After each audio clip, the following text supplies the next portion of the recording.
7, 6, 5, 4, 3, 2, 1.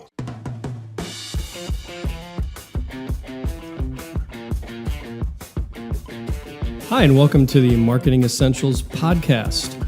Our unique team helps small businesses grow by providing essential marketing expertise.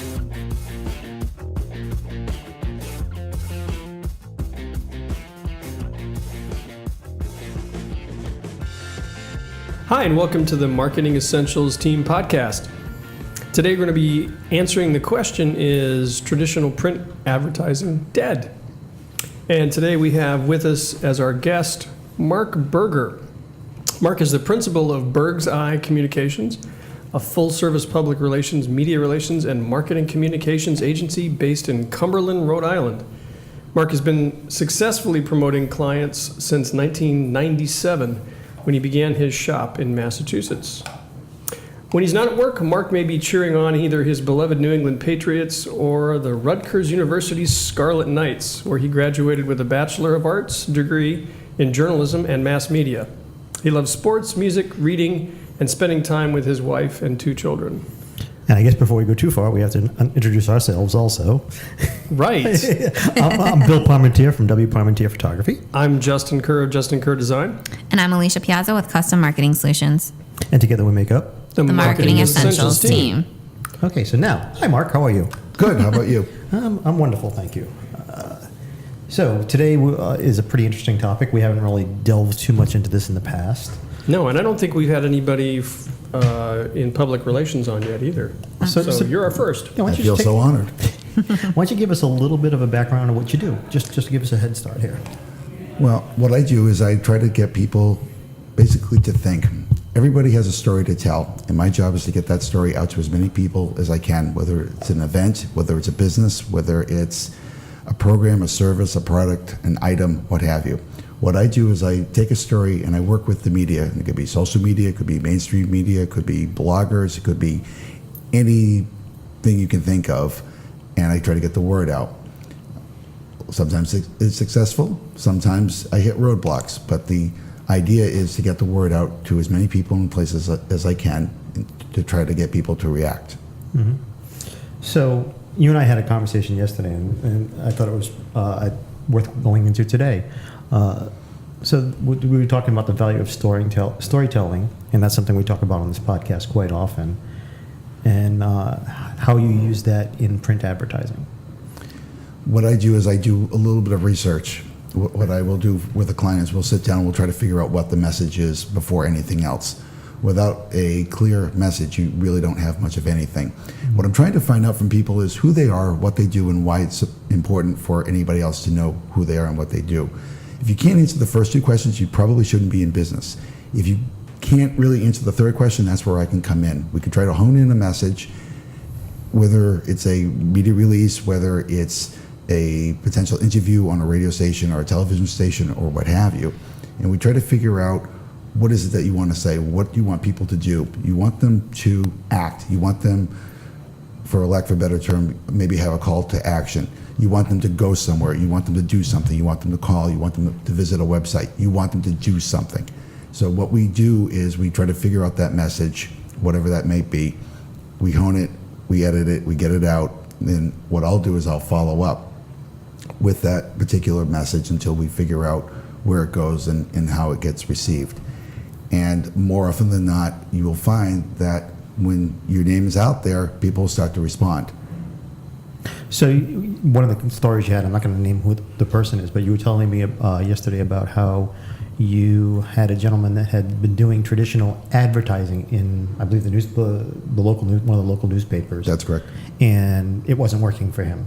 And why don't you repeat that story for me? Just kind of give me the basics as far as that. So it's a Northern Rhode Island-based client who had just opened their shop a few months before, and he was going the advertising route on a Northern Rhode Island-based newspaper. And despite spending the money for advertising, he wasn't getting any phone calls. And I explained to him that not a lot of people look at advertising. They'll look at stories, and especially local stories at that. So what I told them what we would do is we would take a 2-page article and we'll try to figure out what your message is. more than just I am a local company. I'm a local company that has 20 years of experience in my field, and this is all the things that I can do, and these are all the services that I can offer. And I was able to get it in not only the newspaper that he was advertising in, but I also got it in several other newspapers as well. And lo and behold, his phone started ringing, and he could not believe the difference. And I said, well, the reason is that people will look at stories. If you look in my case, I grew up on newspapers, as many of us have. I basically read the sports, the business section maybe, the front page, the comics, the obituaries, and maybe the entertainment section. I flip through the ads. I don't care necessarily about the ads, and I think a lot of people just want to get to what the stories are and what's happening around them. And I think that particular person got that message. So you hear it all the time in our industry that print is dead. You know, newspapers are going the way of the dodo, and you know, and magazines are going to, you know, digital versions every time you turn around. What do you say to somebody who says, "Oh, you know, I'm not really interested in going that route because that area of marketing is dead"? It may be dying, but it's not dead. And there are still people that may not like social media. There are people that don't like the internet. There are people that are afraid of computers and just all technology. There are still millions of people that read books. There are still millions of people that read newspapers, whether it's a daily newspaper, a weekly newspaper, a trade publication. So there are opportunities out there. And while people like the idea of social media because it's fast and it's quick and it's instant, there's still something to be said for the newspapers, where you can come in and you can actually look at what's happening and you can save it. Whereas on social media, yes, you can save it, but it's also easily forgotten. Whereas on a newspaper, if you see a story and then a week or two later you need that particular service, you can go back and say, oh, I saw X company or next event in this paper, and I can go back and look at it, and as long as they have the contact information or planned, you know, a call to action, you can follow up with that. So there is opportunities there if you know where to look. One of the podcasts that we recently did, we talked about storytelling. We talked about millennials, and actually it was an interview with Rich Austin, who you know, and he was talking about the way he crafts a story and how millennials respond very well to storytelling because they ignore almost all traditional advertising. Mm-hmm. So have you been able to tap into that demographic with what you do? It's hard. It depends on the subject at hand. A lot of what I do a lot of nonprofits, and I do a lot of social media call follow-up, I guess would be the term here. It just depends. I actually had a project where I was helping out a particular nonprofit with a fundraiser that they're doing later this week. And while I was not able to get anything on the print side, ironically enough, the social media aspect of this particular project went very, very well because people were able to share the information. It could go out to wherever it could go, whoever it wanted to, and so forth. So the idea of the millennials getting the information, it's possible, but they also have to look for it. I mean, are they looking for a particular cause? Are they looking for a particular service or product?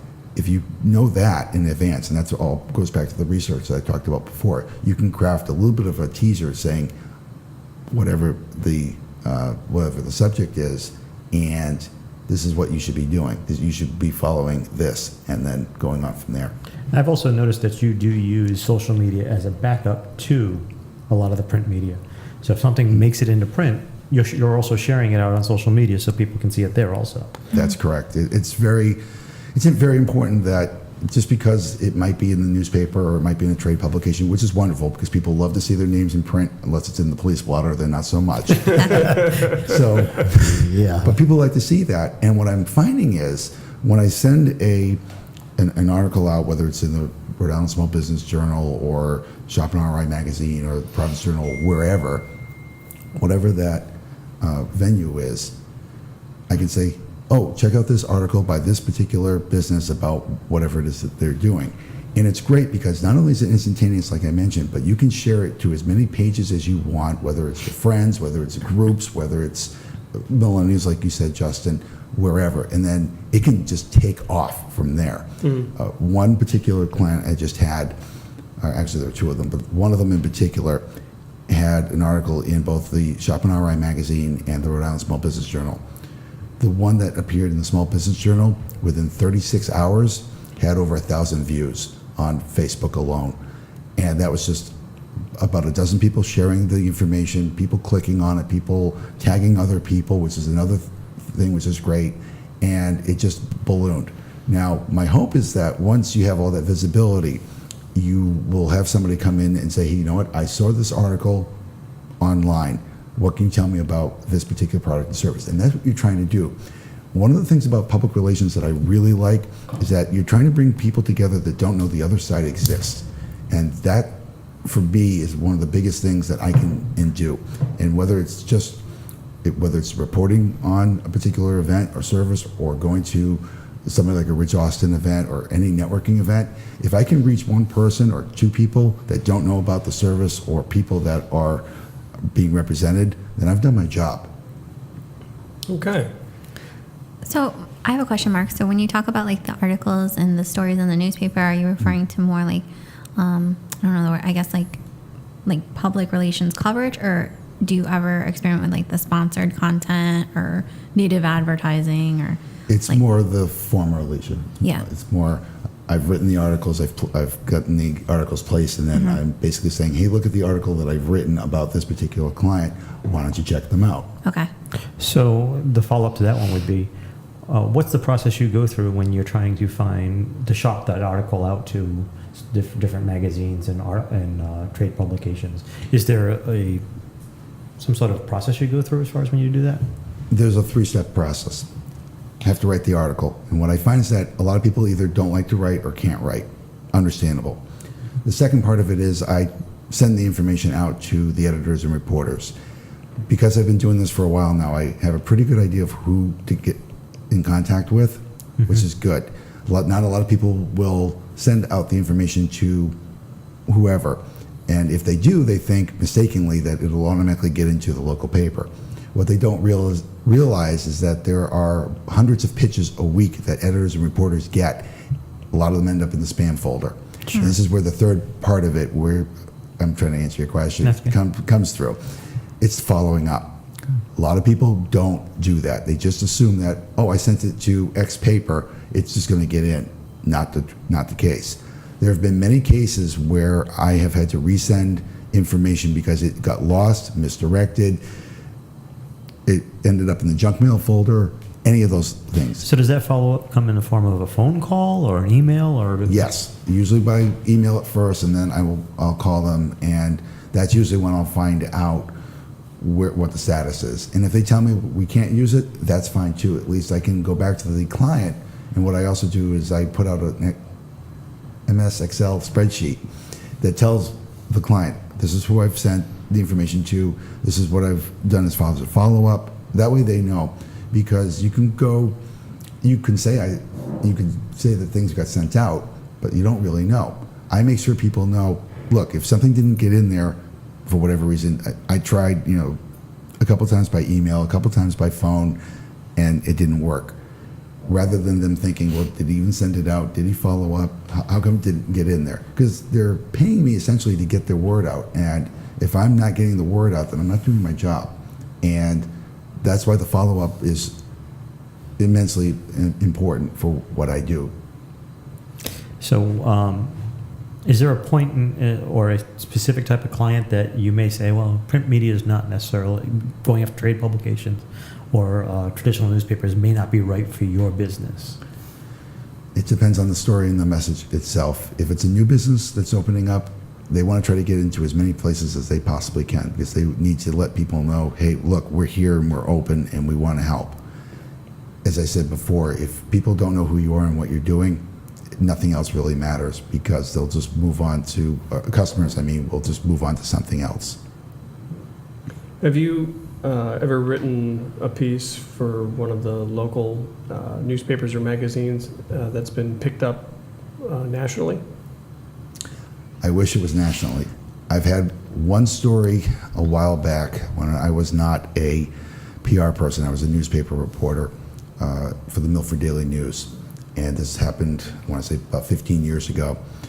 In 2003, in February, the Station nightclub fire happened, and I had written a story about a Franklin resident who was there that night and passed away 3 weeks shy of his 30th birthday.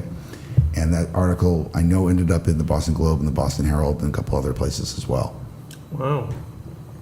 So very, very sad and somber story that I'll get into maybe in another podcast.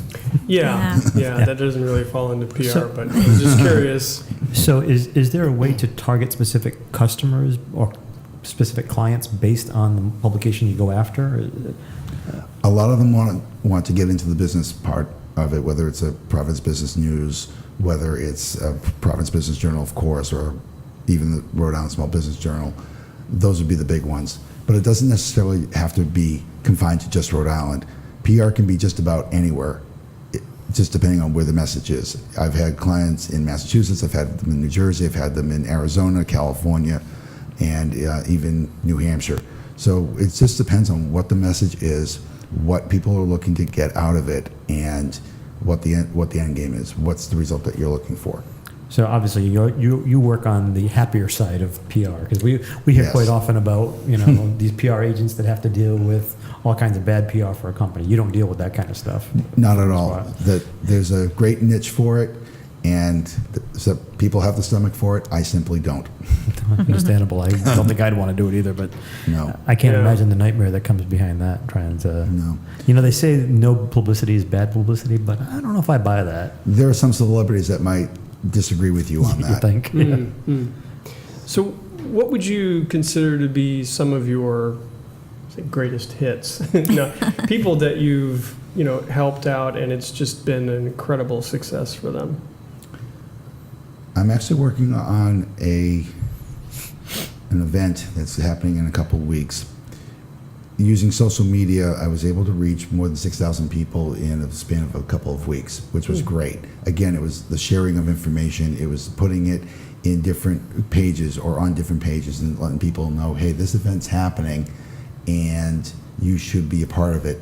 You can be a part of it by being a sponsor. You can be a part of it by being a vendor.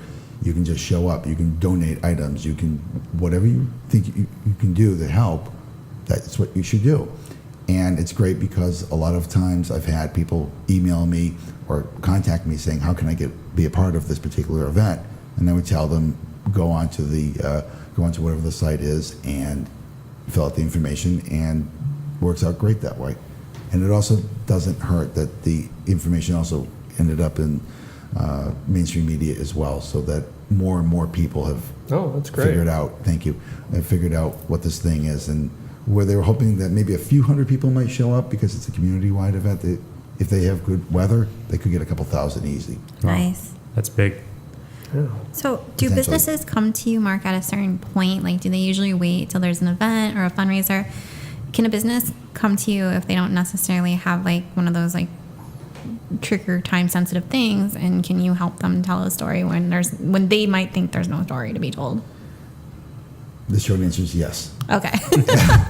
Everybody has a story to tell, and while events are fun and nonprofits always have stories and so forth, businesses, if they think they have a story, they should contact me. Okay. We can talk about it. It doesn't cost anything for me to sit down and talk to you or any potential client out there to say, hey, we think we have a story here based on, and we'll talk about it. And if it's something that we think that we can work with, we can absolutely sit down and hash something out. Not every story is going to be a good one. Not every story is going to be relevant. But if you think you have something to say and you don't have a platform for it, that would be a wonderful referral, because people don't realize what kind of stories and what kind of business that they could be generating by getting a story out about who they are and what they do. Now, what do you do or have you come across the case where somebody says, I really don't have a story? Do you help them to kind of craft a story somehow? Or by Sometimes. conversation? Sometimes. How does that process look like?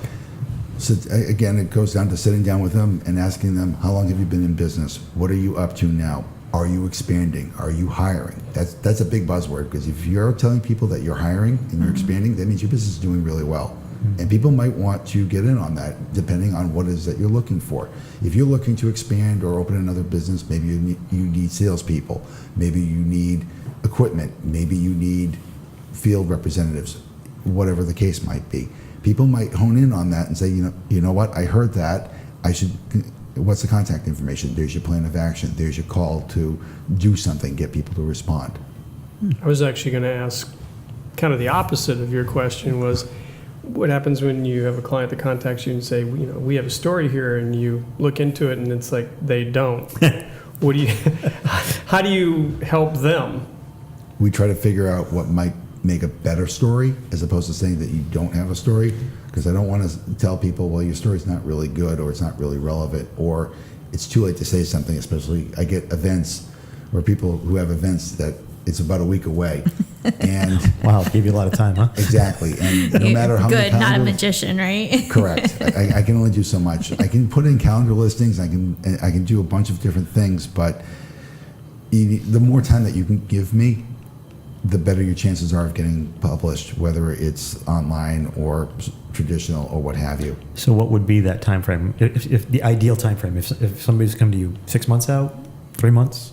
Depending on the situation, I would say anywhere from 6 to 8 weeks. Well, okay, so it's So not it's as not long as I bad. thought it would be. Does that depend on the size of the event? Sometimes. It just, again, it depends on the particular story. I've done events where there was maybe 2 or 3 weeks, and I would tell them up front, I'll do what I can as far as the traditional print side, because I have no control over that. I can do everything right, and if the editor or the publisher decides that they can't put it in for whatever reason, I have no control over that. Especially if you're dealing with a publication that only comes out once a month. Exactly. I mean, you got one shot at it. Exactly. Especially if you only get a couple of And weeks to do it. I just had a client where I told them you need to get stuff in within a couple of weeks, and they were very good about it. They were on the ball, and they were rewarded with a story in several publications as a result of it. If you're slow, then you're lost. Because there's more and more nowadays. A lot of these publications are planning out way in advance. Sometimes 6 months, sometimes a year. Yeah, yeah. Wow. Yes. And then, like a lot of like smaller newspapers, if there's not space and something pops up like a You get bumped, big yeah. story, then there goes your spot. And Exactly. yeah, Yeah, breaking news is a killer. I've had that happen many times. I was going to say, yeah, I'm sure you've run into that a few times where Yeah. you tell your client, it's going today, and then all of a sudden, And then they wonder why, and you have to go and figure out, well, what happened? Well, we ran out of space. And a lot of advertising that comes in is sponsored content, or it's paid for. So they get the First preference, priority yeah. over somebody that doesn't. So if you have to wait a month, I would rather tell somebody, well, they didn't kill your story, but it's going to be a month or two. And actually, I have that in a couple cases. I would rather tell them that than say, well, they're not going to put it in. Sorry. sure. And on the flip side, if you get it in early and the print publication has room multiple times, that gives you more exposure, more eyes. So Absolutely. it just seems like planning in advance is really, I mean, it's key with any type of marketing, but with this and especially timely events, that's like necessary. Yeah, try to plan as well in advance. One of the things about public relations that people don't understand is the impact. A lot of people look at the price tag associated with it and think, well, that's too much.